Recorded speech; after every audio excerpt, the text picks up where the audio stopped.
اور ہمارے نوجوان بچے بھی بیٹھے ہیں جو آج ہماری اس عمر میں ہیں کہ جہاں درس و تدریس ہے وہ پڑھ رہے ہیں. یہ جو آپ پڑھ رہے ہیں اس کا مقصد کیا ہے؟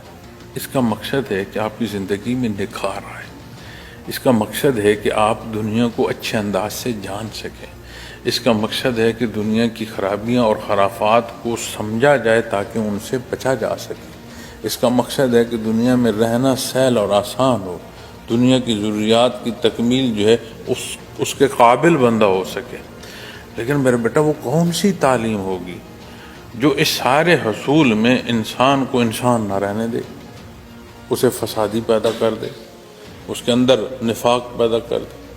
اس کا مطلب ہے کہ وہ جس مقصد پر لگا اس مقصد سے ہٹتا چلا گیا تو خرابی و خرافات جو ہے ان میں مبتلا ہو. اسی طرح جب آپ دینی تعلیمات کو دیکھتے ہیں تو وہ نکھار پیدا کرتی ہیں جو ایک باعمل مسلمان کی صورت میں معاشرے کو نصیب ہوتا ہے. حالانکہ یہ ساری بندے کی اپنی ضرورت ہے اور اللہ جل شانہ کو ہماری ضرورت نہیں ہے. اس کا کرم اور احسان کچھ نے ہمیں عبادت کو پیدا فرما. یہ ایسے ہی ہے میرے بیٹا، جب آپ مزید عمر اللہ آپ کو دے اور آپ نوجوان ہوں گے، معاشرے کے ایک باعمل فرد کی حیثیت سے جائیں گے تو یہاں سے جو کمی بیشی ہو کر گزرے گی تب جا کر آپ کو احساس ہوگا اس وقت کا یہ فیصلہ یا یہ کمزوری میرے لیے نقصان کا سبب تھی. کیوں کہ جوں جانو گے جوں استعداد جو ہے سمجھنے کی بڑھے گی، جوں حالات پیش آئیں گے.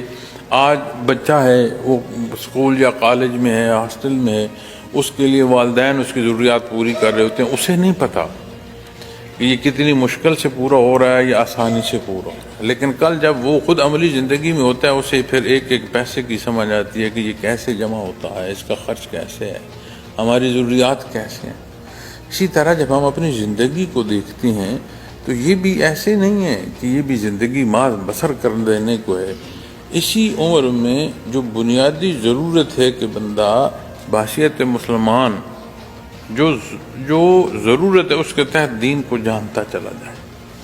جب آپ اس پر عمل پیرا ہوں گے تو آہستہ آہستہ آہستہ زندگی ایک بعمل مسلمان کی ہوگی جو آپ کی بھی ضروریات پوری کرے گی، آپ کے مقصد حیات کو پورا کرے گی، اللہ کریم کی رضا نصیب ہوگی، دنیا میں بھی کامیابی ہوگی، آخرت کی بھی کامیابی. قرآن کریم اقوام سابقہ کے حال کتنے بیان فرماتا ہے. یہ اگلی آیات جو آ رہی ہیں ان میں بھی ایک قوم کا حال ہے اور ان کا ایک قصہ ہے.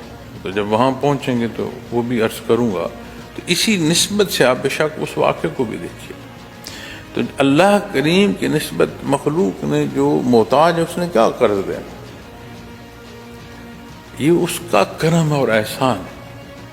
جو اپنے اللہ سے عملی زندگی اختیار کرو گے بندگی کا رشتہ جو ہے اس میں ترقی نصیب ہوگی. اسی لیے میں ہمیشہ آپ کو یہ بات کہتا ہوں کہ میرا بیٹا نماز اپنی جو ہے اسے باقاعدہ دھیان سے پڑھا کریں. اس لیے نہیں کہ استاد کہہ رہا ہے یا استاد دیکھ رہا ہے، اپنے اللہ کا حکم ہے، اسے جان اسے مان کر اس پر عمل پیرا ہوگے. اور جتنی نماز میں توجہ رکھو گے، یہ جتنی میں نے باتیں کی ہیں شاید یہ الفاظ آپ کو یاد نہ ہوں لیکن یہ کیفیت آپ کا حال بنتی چلی جائے گی. تو یہی بات جب ہم اپنے معاشرے میں بالعموم کرتے ہیں تو یہ سب کی ضرورت ہے